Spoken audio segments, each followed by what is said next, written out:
It's my song! Let's sing it! It's gonna be freaking awesome! Come on! It's gonna be freaking awesome! You know the words! It's gonna be freaking awesome! That's it! Say! It's gonna be freaking awesome! Yeah! Hey everybody, what's up? It's Jesse Blaze Snider, the coolest geek alive. I'm so glad you could be here with me today. I hope you've been following the journey through geek culture. These past few weeks, I've just kind of been trying to establish my perspective on geek culture, especially over these past 10 years, where geek culture has come into major prominence and then began to lapse as Hollywood has started to basically homogenize their process of making geek culture films to be exactly like their process of making everything else. And guess what? It's ruining the shit I love. And, today we're going to talk about Star Wars. And I got to say, full disclosure, I am not a huge Star Wars fan. I'm a big Star Wars fan because many of my best friends are Star Wars fans. Shout out to Aaron Sparrow, editor and writer extraordinaire. Aaron used to write the Darkwing Duck comic book and edit it. He's done a lot of great work. He's a great writer. He's a brilliant man, great geek. Really, really loves Star Wars, deep into the extended universe, the novels of Star Wars, the comic books. Some of the few comic books of Star Wars that I've ever actually read were all recommended by Aaron, and they were all really great. And he tells me stories all the time of the extended universe and things that they're not using. And whenever he does, I'm always like, wow, that sounds cool. Why not do that? Why aren't they doing that? And that's the first thing I want to say on behalf of the fans. The first mistake that they made, Disney, when they took on Star Wars, was they did not utilize the vast riches of stories that had been told for years with the supervision of George Lucas. George Lucas had been looking over these people's shoulders as they're making comic books and making novels and guiding something that fits within his vision of the world. The equivalent of if people were making extended universe stuff for Lord of the Rings and J.R.R. Tolkien was looking over their shoulder going, yeah, no, that's right. Good. Yep. I approve. How amazing is that? There's all these stories, and there are beloved stories and beloved characters and, beloved villains as well. Villains you love to hate or whatever you want to say. But just so many characters.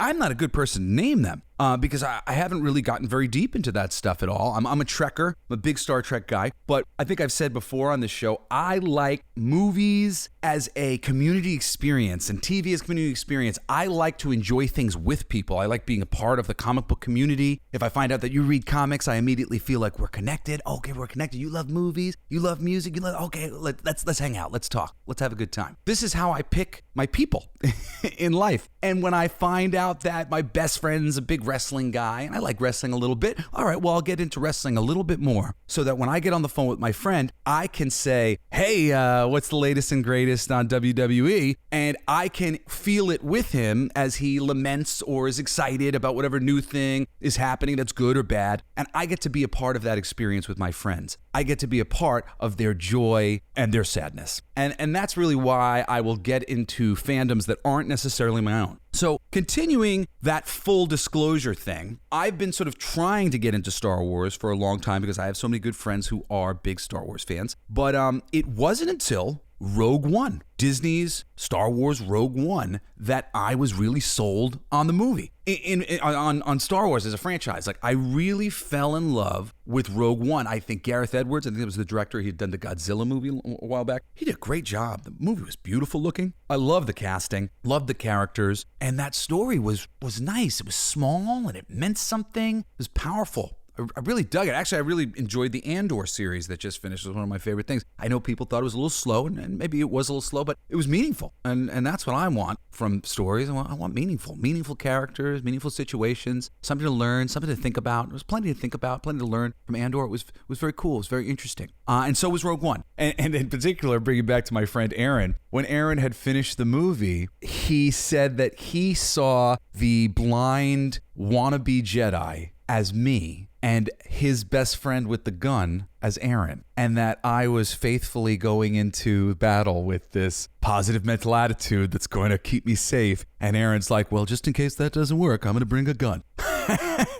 and that made me love the movie even more. So I did get into Star Wars from that point on, and Clone Wars is great. I really like Clone Wars. I've been a little disappointed in the Bad Batch series, even though I like those characters. I like a lot of those stories, and I've been enjoying Mandalorian, although so much of just Star Wars being on my mind is how badly Mandalorian is tanking right now in season 3. Holy crap, it's like a different person is writing the show, even though it still says Jon Favreau. I don't believe it. I truly do not believe that the person writing current episodes of The Mandalorian is the same person who wrote the other ones. And in the recent episode, Jon Favreau literally has his Mandalorian insert vehicle, the one that they made an action figure with his face on it. They have his Mandalorian character overwhelmed and killed. And I can't help but think it's some sort of metaphor that Jon Favreau's going, sorry, I was overwhelmed by producer notes and I was killed. And I mean, this is the thing. This is the problem. Overwhelmed by producers' notes. Overwhelmed by the stupid Hollywood superficial machine. I chose comic books because they're not superficial. There's no pretty people in comic books. It's just drawings of people, representations of people, but they're not real people. I didn't choose Hollywood because I don't like all that pretty people bullcrap. I want real stuff, real ideas, things that have meaning to me, not just a pretty face selling a stupid thing. So I put my skills into the world of comic books. A lot of people who write movies, or I should say, a lot of people who write comic books, some of them, not all of them, there's plenty of people like me who love comic books, but a lot of them, they chose comic books because they didn't feel like they were good enough to write movies or write TV.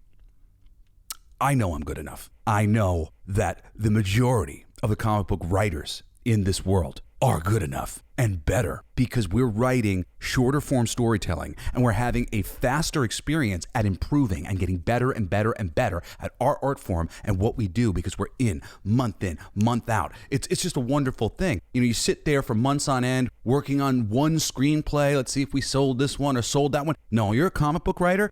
Every month, comic book. Holy crap. The art just gets better and better. The artists just get better and better. The writers just get better and better because we're working. We're doing it. You know, our industry really is just so unsung. The comic book industry, we are some talented mother effers. I'm so proud of so many of the wonderful people that I've been exposed to in comics, and I'm so disappointed that those wonderful, brilliant voices have not been able to be empowered further and given a longer reach to the audience, and that so many of their stories are being just destroyed in the adaptation process and interpretation process, especially going on with Disney right now, and so many of these companies who are dropping the ball with the fans as they adjust things to make it more like modern Hollywood or some shit. I don't think that this is the right place. You know, just as I don't think that going on Twitter as a writer or a musician or a director and being very partisan about your political ideas, making it obvious that you're a left-leaner and you hate all right-leaners, or I'm a right-leaner and I don't agree with those any position that you take like this, you are simply shooting yourself in the foot and telling half of the possible audience that you could reach and communicate with that you're not interested in communicating with them. They're the scum of the earth. What is that? I thought as artists, we were here to communicate. We were here to move the conversation forward. We were here to make people think about things and maybe change their minds in one way or another. But not just in one direction, in both directions. Giving a balanced view of things. Showing the dark, showing the light, showing that the bad guy isn't as bad as we thought he was. You know, everybody's got a reason. Everybody's got something driving them. And writers are the people who pull that information out and show it to us. And if we get shown that information in the right way, it endears us to heroes, it endears us to villains, and that's it. But it's a bipartisan process. You can't cut your audience in half and just preach to those who think just like you. It's really just destroys art, destroys the form. The form of art is polarization, left and right and left and right and left and right. You can't make art and just be left or just be right. You're fucking it up that way. It's the ebb and the flow and the seeing of both sides. That's it. That's the truth. That's when we learn something. That's when these myths and this geek culture stuff that we all love so much actually means something and actually can stand the test of time, stand on its own two legs. Anyway,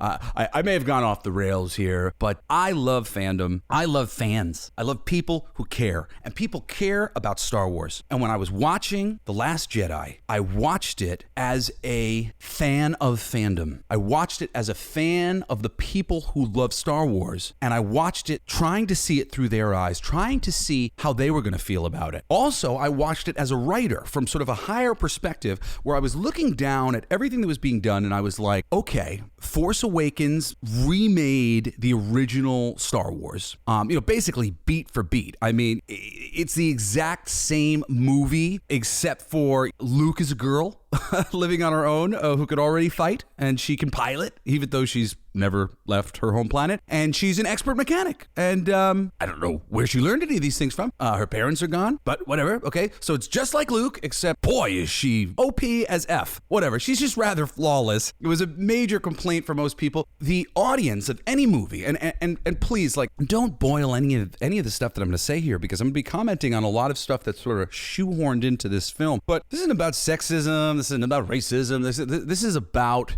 making good art, making good stuff. Daisy Ridley's a perfectly serviceable actor. She's beautiful, seems like a beautiful person, pretty to look at. There's no reason why she couldn't have charmed us, and we've been sitting there going, oh man, I love that Daisy Ridley, she's so cool. But in order to do that, we need to know what a person wants, and then we need to see them taking active steps to get what they want. And honestly, like, even her search for her parents, which shows up in The Last Jedi, which we're going to talk about, that's not really present in the first movie. In the first movie, she's just kind of like, oh, things, life, the galaxy. Oh, this is so cool. I'm good at everything. Here, can I be your friend, Wookiee? I want to be your friend too. Like, she's just running around, joining up with the cause, but we don't really know what she wants or how she learned anything. We're not seeing her struggle. We're not seeing her grow as a character. These are things that endear us to a character, especially a young character. It's okay if you introduce some old character who's clearly been through it. You introduce us to some 15 to 20-year-old something. Like, we want to see them earn it. We want to see them struggle. We all struggle to earn the things that we have. That's just sensical life. That's how life works. You struggle,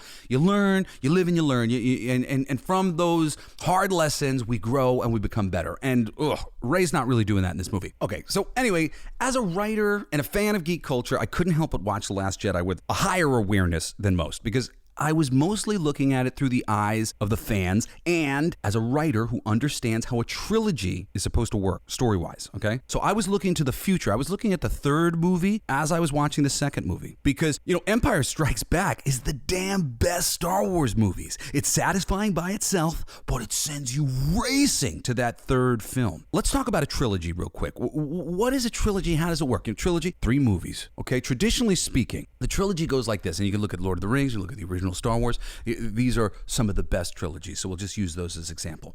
But the opening film is standalone-ish, but leaves a really big door open for more. It establishes a world. Now, when you make a second movie in a trilogy, everything that was established the first time is supposed to be reinforced and deepened. Reinforced and deepened, okay? We reinforce what was introduced in the first movie, and we deepen all of these things. We make the characters that much more like themselves. We make the plot and stakes that much more meaningful and high and scary, and oh man, like we keep raising them stakes, not in like stupid ways, which I mean they do a lot of stupid stake raising in this trilogy that Disney made, but the idea is that the stakes are raising, and they don't have to raise they just have to keep raising a little above the last thing. In fact, it's actually a big mistake to raise the stakes too high because you skip over all of the space in between where you could have been ratcheting it up slowly and surely. So you have, reinforced and deepened everything that you did in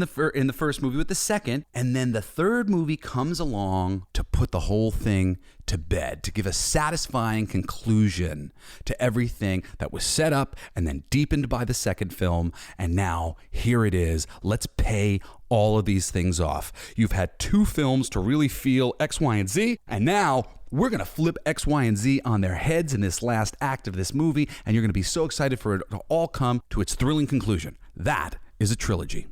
So let me tell you what Rian Johnson did in his stupid Star Wars movie. And hey, please, I don't hate The Last Jedi. In fact, The Last Jedi has some of my favorite Star Wars ideas that have ever been introduced to the franchise. But I could not enjoy that when I was watching it, because more than that, I was seeing overwhelming things that were completely undermining the trilogy, because Rian Johnson chose to walk backwards on, I don't know, man, maybe almost like all of the things that J.J. Abrams set up with the first movie. Every expectation that the audience had leaving The Force Awakens was flipped. So like let me tell you some of the expectations we had. I rewatched The Force Awakens to kind of remind myself, right? So we're finishing The Force Awakens. We've got a budding romance with Rey and Finn. Goes nowhere.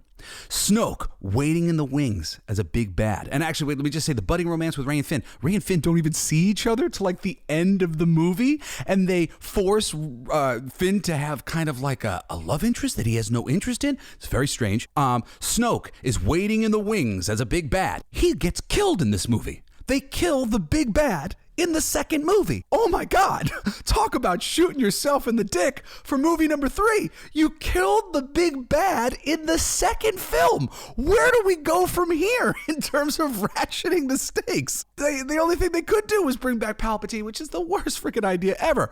Okay, Snoke's waiting. Romance between Rey and Finn. Kylo Ren kills his father and is a young, petulant Vader. This is actually the one bit that is followed up in some good ways in Rian Johnson's movie, and I'll talk about it in a little bit. I got it all break down. Also, stormtroopers have a bit of personality. There's a little bit of physical comedy. We see them sort of behaving as humans. There seems to be people under their armor. There's guy gets mad at Finn for deserting the First Order. He pulls out his like electric baton and they have a big fight. But it was like motivated by, oh, you're a deserter. I'm gonna get you. That is showing a lot more character from stormtroopers than we'd ever seen before. That was really cool. It was one of my favorite things about The Force Awakens, was it was exploring an area of the world that I hadn't seen explored before.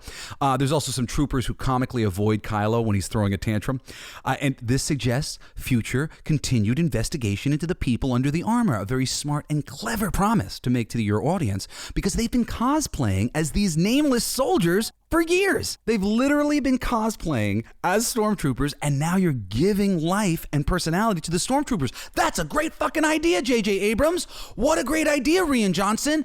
Rian, why didn't you continue that? There were aspects of that story that could have been tied so great into your resistance, inspiring the enslaved and the downtrodden, which was my favorite part of The Last Jedi. It's the best part of the movie. And I'm gonna get into length about the things that I really liked about this movie. But I'm just going to kind of go in order after I get through these Force Awakens takeaways. So additionally, you've got Finn. He's Force sensitive. We see him use a lightsaber.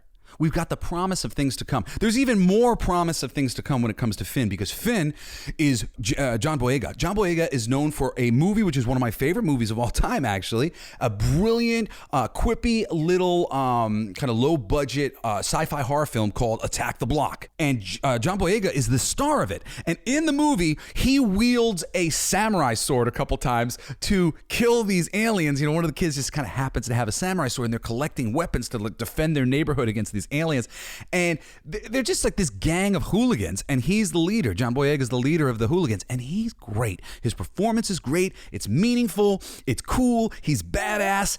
And when you saw the image of John Boyega holding a lightsaber in his hand, you were like, yeah, here we go. We got Sam Jackson, except he's in his prime. We got a nice young black man ready to kick some damn ass. Fuck yes. This is the diversity we want. What a great choice for an actor. I can't wait to see how this plays out. Well, anybody who saw The Last Jedi knows it doesn't go anywhere. And it doesn't go anywhere in The Rise of Skywalker either, other than him saying, Rey, I need to tell you something, and never telling Rey anything or the audience anything, so that we can go back and forth. Does he want to tell her that he's Force sensitive? Does he want to tell her that he loves her? Both things are appropriate. Anyway, goes nowhere. But oh man, that would have been great. I love John Boyega. I love the Attack the Block film. They recently announced a sequel. Can't wait to watch the sequel. And actually, you know what? Not enough of you people have seen Attack the Block. I talk about this all the time with John Boyega and the lightsaber and what a big deal it was to somebody like me who had seen Attack the Block. I was like, yes. And everybody goes, what? Attack the Block? Watch Attack the Block. Tonight, your homework assignment is go and watch Attack the Block. You will thank me that I made you watch Attack the Block. I promise you. It's awesome. Okay, so yeah, Finn sensitive doesn't have Finn versus Captain Phasma rivalry, unrequited rivalry. It's left for future films. Now, to be perfectly honest, I remember the fight with Captain Phasma like not even being a fight. I don't remember that Finn and Captain Phasma actually crossed swords at all. I just remember being like, that's it? That's the end of Captain Phasma? She falls through the floor and it's over? And watching the movie again, and I have watched it a few times, I guess, over the years, but I hadn't watched it in a while, and I was sort of surprised. I was like, oh, they do actually kind of fight in The Last Jedi, but it's a very unsatisfying fight for me.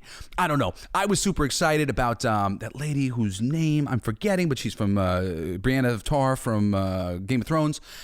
She's great. She's cool. She's got a great presence about her, physical presence, and I liked seeing her in the movie, and I wanted to see, I don't know, more depth from her, more realization of the possibilities that existed within her character, and we definitely don't get any of those, and Rian Johnson kills her relatively quickly in The Last Jedi, which I'm not really a fan of that. So he also is Finn okay? He got fucked up by Kylo. What will the toll of this battle be on his body? Basically nothing. He just wakes up at the beginning of the movie and it's like, hey, I'm fine. Where's everybody? Poe Dameron, he's brave and generally great at his job. Okay, in the first movie, The Force Awakens, Poe Dameron, he's brave, he's great at his job. That's it. We have no indication that he's a fucking idiot and that he's going to just be taking things too far and having pissing contests with his superiors in this second movie all throughout it, which is all that happens. And I mean, this kind of thing is like character assassination to Poe Dameron, character assassination to Holdo, who is his superior with the purple hair in the movie, because you're just so disappointed that the heroes are just fighting amongst themselves like assholes. It's just... for the birds, man. For the birds. I want to see my heroes act, I don't know, maybe like heroes. It'd be great. It'd be really nice. Really like to see some heroic heroes, perhaps. That would be nice. It'd be a nice thing to see. Also, there's suggestion of deeper exploration for many of the TIE fighters who have been casted with a number of diverse and interesting actors from popular shows like Heroes, Lost, and others. There's a bunch of characters kind of in the background that JJ cast for the show. And JJ, I'm not a big JJ Abrams fan. I must say, story-wise, his freaking mystery box challenge that he gives to all of his writers is for the fucking birds. Mystery boxes do not make a TV series or a film unless they can be paid off in a satisfying way. JJ has basically made his whole career on setting up interesting questions that are never given satisfying answers.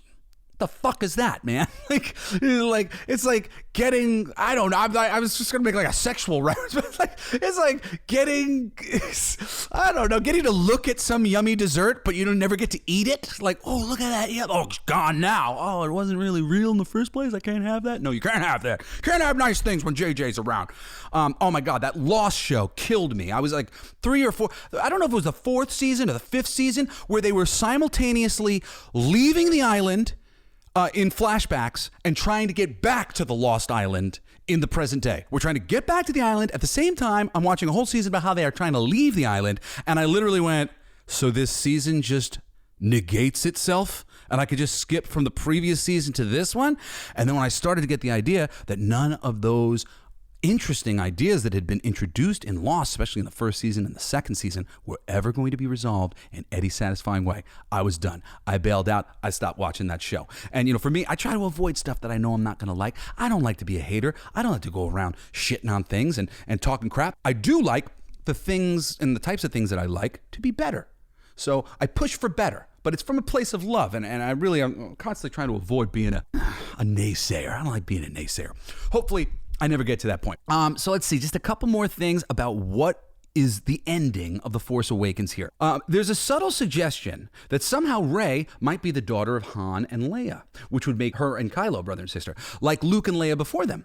Interesting. So that's like a copy. But also, there's a subtle suggestion that it could be Luke is her father. Then it would be a tale of two cousins, Kylo and Rey being cousins. That's interesting. That's a little bit different from the previous tropes. And of course, there's the promise that if they do it right, we're going to get to hear somebody say, "I am your father." I mean, probably not with that same great James Earl Jones voice, but who cares? I am your father. Very classic Star Wars. We want to know who Rey's goddamn father is. Mystery box is implied to reveal that Rey's parents are characters we already know. Definitely heavily implied that her parents are going to matter to us as an audience who already cares about Star Wars. That was heavily implied. The story suggests by the end of the trilogy, we'll find out how she is tied to one of the main characters of the original trilogy. Yes. And obviously, for those of you who watched The Last Jedi, we don't find anything like that. The whole kind of point of the movie is that she's nobody. Her parents are nobody. But we'll get into that in just a second. So the movie ends with the Resistance destroying Starkiller Base and Rey defeating Kylo for now. The First Order is retreating, and Rey flies off to an island, handing Luke a lightsaber. She's already used it to defeat this film's Darth Vader. Okay, so that's the end of Force Awakens. Oh, and mind you, there's one other thing. There's a flashback. And in the flashback, sorry, not a flashback. It's like a psychic premonition. Flashback's the wrong word. Where she's seeing the future. We see a faceless Luke Skywalker before we see Luke at the end of the movie with R2-D2, and we see a cybernetic hand. That's how we know it's him. On a dark battlefield, promising a fight between Luke, Rey, and all of the Knights of Ren. The Knights of Ren was the one concept from the movie, from the get-go, that I was excited about. I was like, oh, cool. These bad guys look cool. I like their armors. This is neat. Can't wait to see them. You never see them. Ever. Not one of them. Just Kylo. None of them. None of the Knights of Ren. I mean, talk about that like showing me the yummy dessert I want to eat and then gone. Rian doesn't do anything with it. And even when JJ comes back for the third one, he doesn't do anything with them. But anyway, the movie ends with the Resistance essentially winning. And now, when we get to The Last Jedi, and spoilers on, here we go, it's going to be The Last Jedi review time. Literally, in the opening crawl of the film, immediately, it invalidates the end of the previous movie. And I mean, you can maybe make some arguments of like how this is like fair to say, but the previous movie largely invalidated the previous, this says, as the previous movie, The Force Awakens, largely invalidated the previous movie, Episode 6, Return of the Jedi, which is true. Force Awakens invalidates Return of the Jedi by essentially going, everything that our heroes did and sacrificed in the previous movies don't really matter. And I believe that if they had gone with George Lucas's original plan, the story would have gone somewhere else that wouldn't have felt like we backtracked and nothing that Luke and Vader sacrificed meant anything. So now this movie, The Last Jedi, does the same thing. It says, quote, "The First Order reigns." I thought they just lost. "Having decimated the peaceful Republic." Well, they did destroy a number of planets. "Supreme Leader Snoke now deploys his merciless legions to seize military control of the galaxy. I really think there should have been some acknowledgement of the end of the movie that they had had a major victory or something. Really seemed like we had them on the runs last time. On the run last time. The runs. We got them on the runs. Sorry. Anyway, this is the first major swerve that Rian makes, and it is in the opening crawl of the film. Essentially, doesn't acknowledge the way the last movie ends and just starts where he wants to start. And so that's the beginning. And I want to say there's a quote from this movie that just sums it all up. Luke Skywalker, The Last Jedi, he says, quote, "This is not going to go the way you think." This whole movie did not go the way we think. And honestly, I think that's how it got greenlit in the first place. So my brother is a professional filmmaker, brilliant director, Cody Blue Snider. Shout out, love you, Cody. If you never had a chance to see my brother's short films like Fool's Day, which has been called one of the greatest short films of all time, I highly recommend it. And he made another longer short film called All That Remains, which is based on a comic book that me and my buddy Steve Kurth had started to create many years ago now. Both films are great, won many awards, and I've got to really be a part of Hollywood vicariously through him, in addition to the fact that I work in television, I work as a voiceover artist, I work as a host, and I know so many of these people, I know this industry, and I've been able to really see how the sausage is made. And knowing what the process probably was for taking pitches for The Last Jedi, the sequel to The Force Awakens, I'm going to tell you what I think is the truth of how The Last Jedi got greenlit. Kathleen Kennedy and the other high-up executives at Disney Star Wars, they took many meetings. Meeting after meeting after meeting after meeting with different writers. 99% of these writers came in and pitched a satisfying continuation of this new trilogy. They moved the stories forward. They played more with Finn as a stormtrooper. They tried to make Rey earn it a little bit. They introduced Luke in some satisfying way that would tickle the fancy of people who really have grown up loving Luke and that being their entry into fandom. And it was all great. It was all like, oh yeah, rah, rah, rah, rah, rah. And then what happened? Rian Johnson came in. And Rian, he doesn't exactly like Star Wars. And I have evidence. I've actually written about like 6 little marks of evidence that are little bits of writing that are in this movie that I believe present a piece of evidence that suggests that perhaps he doesn't exactly consider himself a fan of this material. And it's because of some of these little jokes and little pokes that he's making in the film. If these are things that he made, some of these things could come from other executives and stuff. But at the end of the day, it's his name on it. So I gotta put it to him. And I'm going to go through my evidence of me thinking that that he doesn't really like this stuff. But I believe that he went, you know what? I'm only going to do this if I can have fun with it. And he looked at the first movie and he went, you know what, dude? I am just going to reverse every convention set up by this movie. Everything that this movie sets up, everything that you think The Force Awakens has led you to, I'm just going to flip all of them. I'm going to flip them. And then he walks into the office and he's like, hello, Disney Star Wars. Let me pitch you on my Star Wars thing. And he starts pitching the movie. And he's like, and Luke takes the lightsaber and he throws it over his shoulder. And he's like, I want to be a Jedi. And Kathleen Kennedy and her executive friends sit there with their mouths open.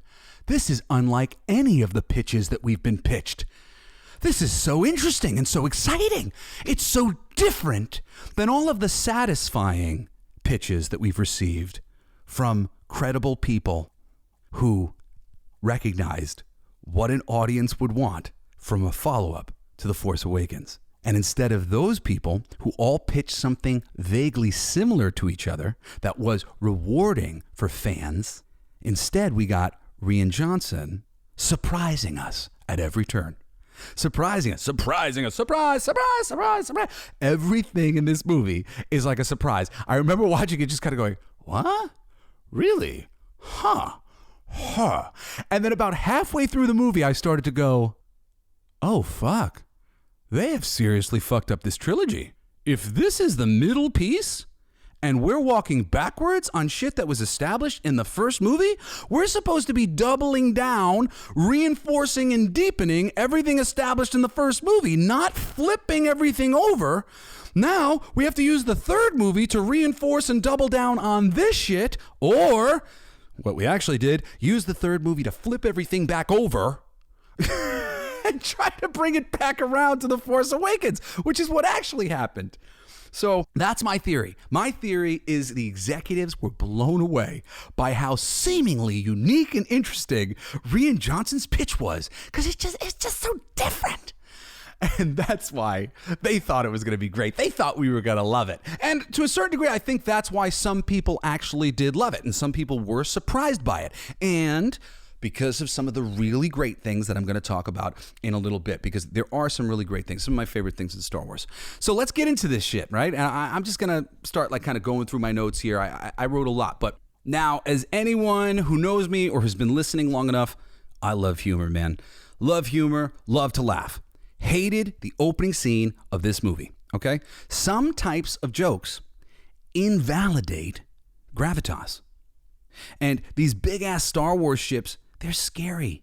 We're on a big, scary Star Wars ship, and we got this red-headed, evil leader of the ship, but he's comical.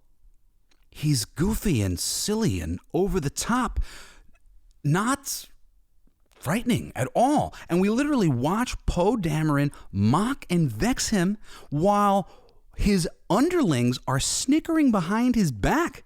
This is the complete opposite of building up your bad guys and making your audience nervous for your heroes, which is really important if you plan to do something like, I don't know, kill the big scary bad guy looming in the background before the movie's even over, before the trilogy's even over. I mean, if you're going to do that, you really better have some backup bad guys. Hux is just declawed here. He's made to look like such a fool that we can't fear him as a character or as the leader of the First Order. And and this may be why JJ decided to have him as a turncoat in the third movie. Not that that was a good choice either. Continuing on, this now is the first time we see Poe called into question. Okay, it would appear that all of the characters in the last movie that didn't have to learn anything, of all the characters, Poe is the one who was most offensive to Rian Johnson because he didn't exactly. I know he's got Rey training on the island, but her training is like.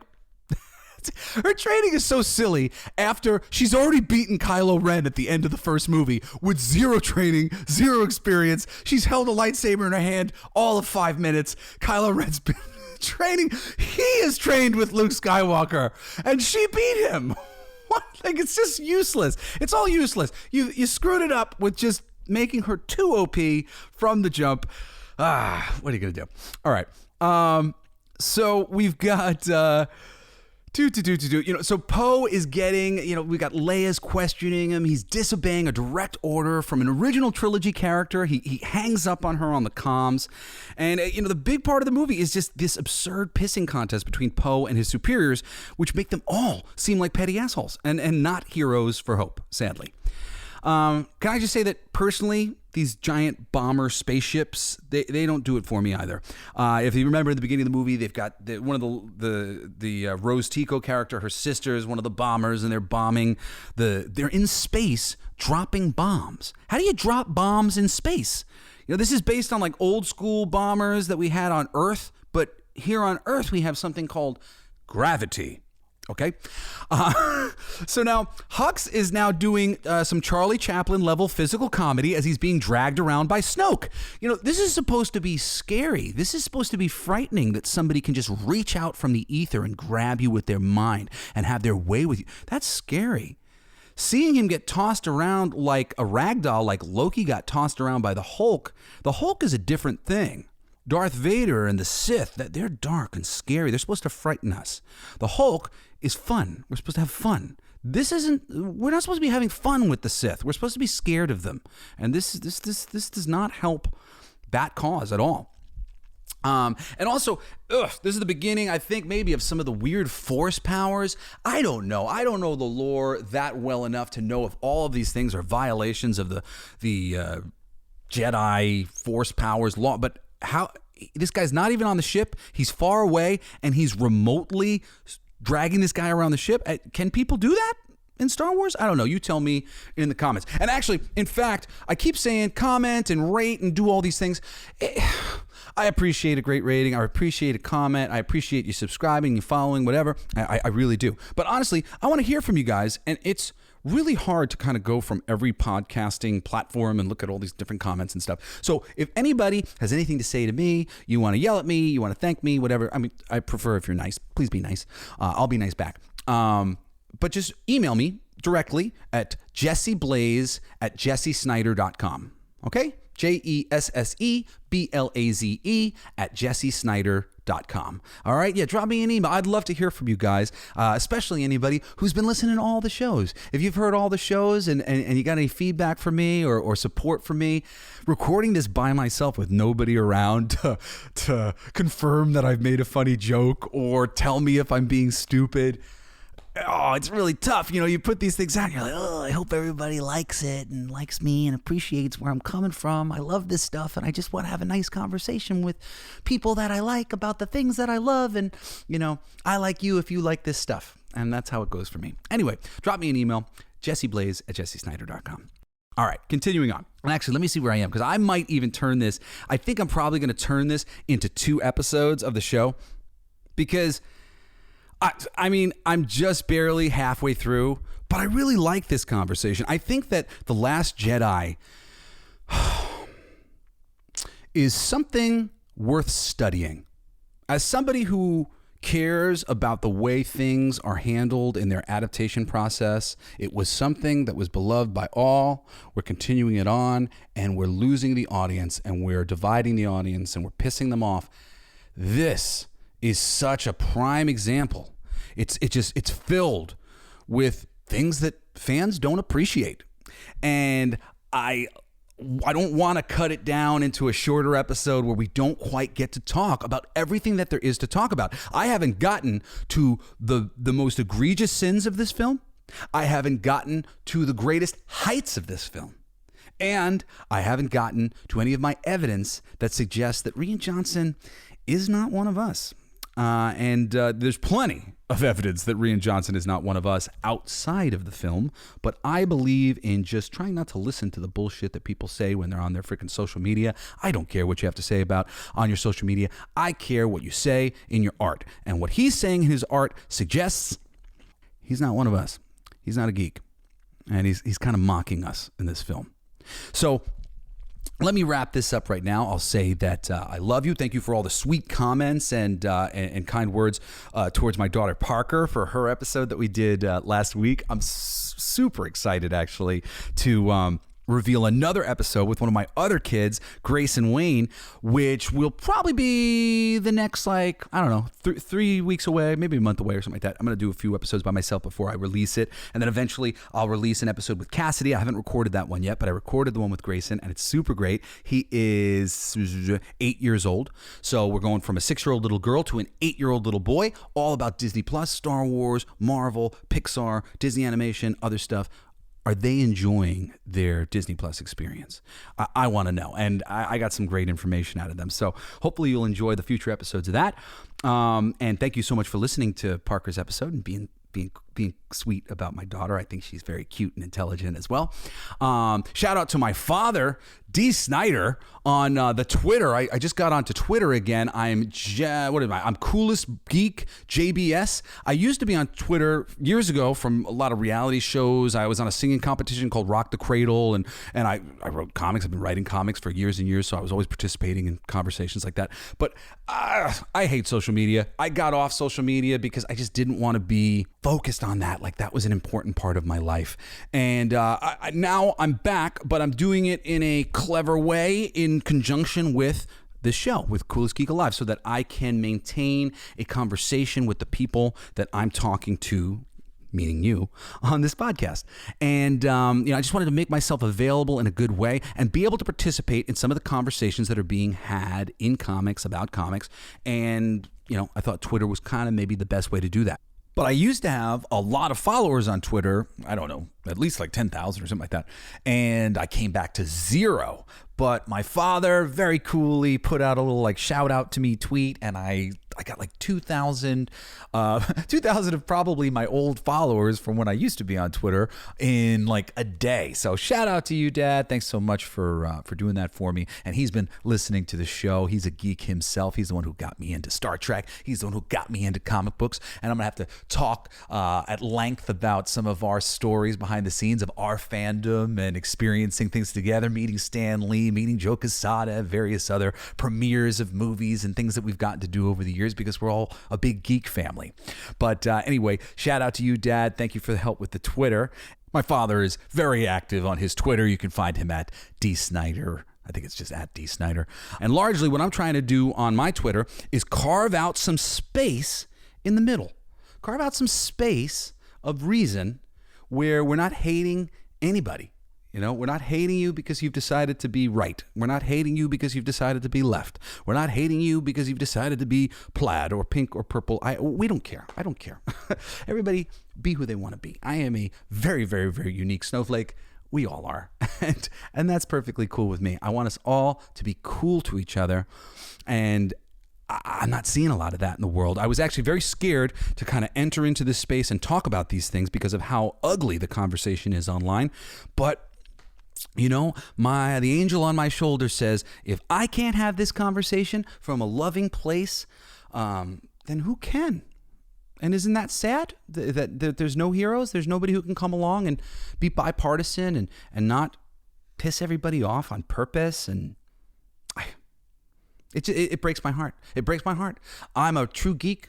I love fandom, and I want to see a better fandom. So if you want to be a part of the better fandom and you're on Twitter, follow me, Coolest Geek JBS. And yeah, that's it. I think I'm just going to wrap this show right here.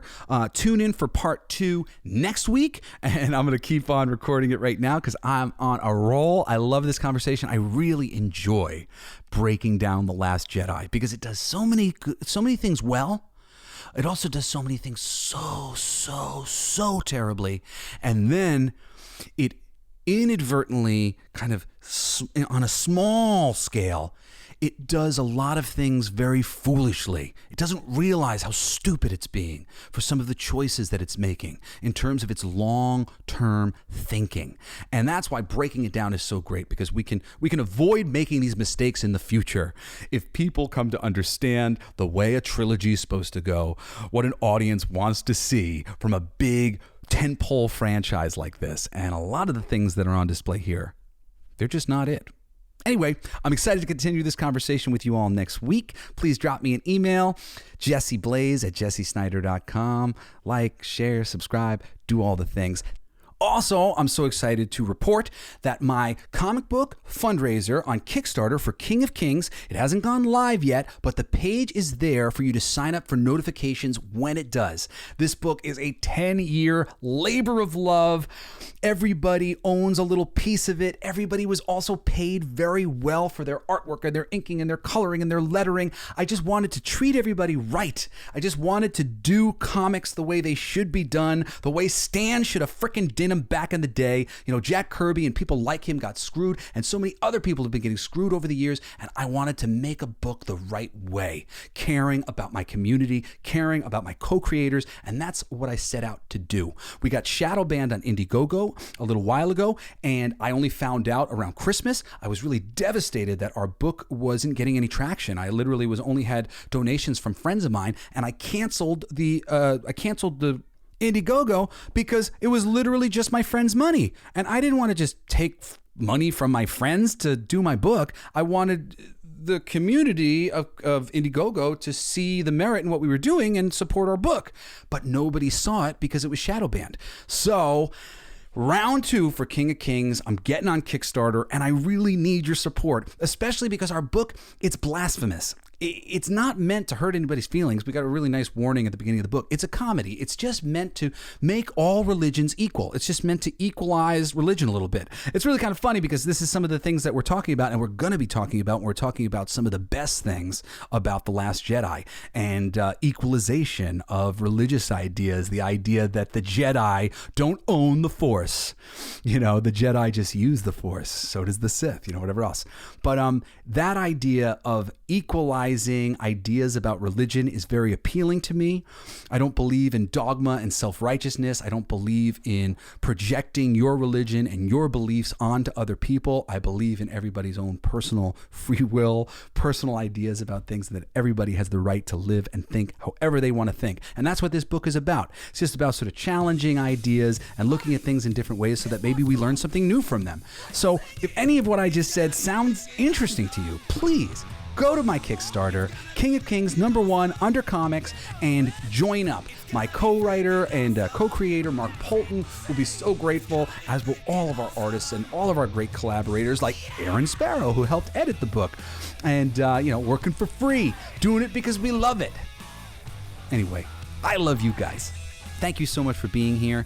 You guys are the best. See you next time.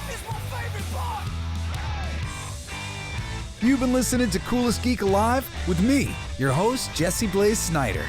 Don't forget to rate, comment, and subscribe for more excellent geek culture content. Thanks for listening.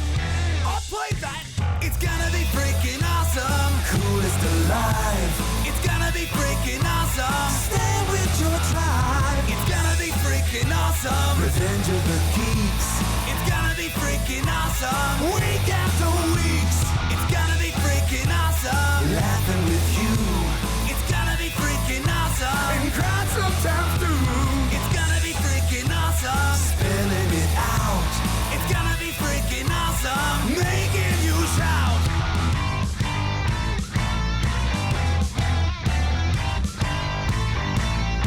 I'm a genius.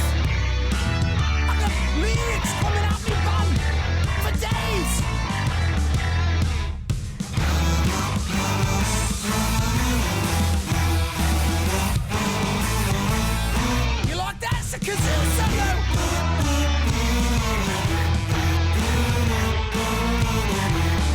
Play that too. It's gonna be freaking awesome. Talking some shit. It's gonna be freaking awesome. Living the shit. It's gonna be freaking awesome. Food in our mouth. It's gonna be freaking awesome. Get in our mouth. It's gonna be freaking awesome. Tell all your friends. It's gonna be freaking awesome. Call right on text. It's gonna be freaking awesome. Raising the bar. It's gonna be freaking awesome. Straight to the stars. It's gonna be freaking awesome. It's starting soon. It's gonna be freaking awesome. Passing the moon. It's gonna be freaking awesome. On with the show. It's gonna be freaking awesome. Ready, set, go. It's going to be freaking awesome.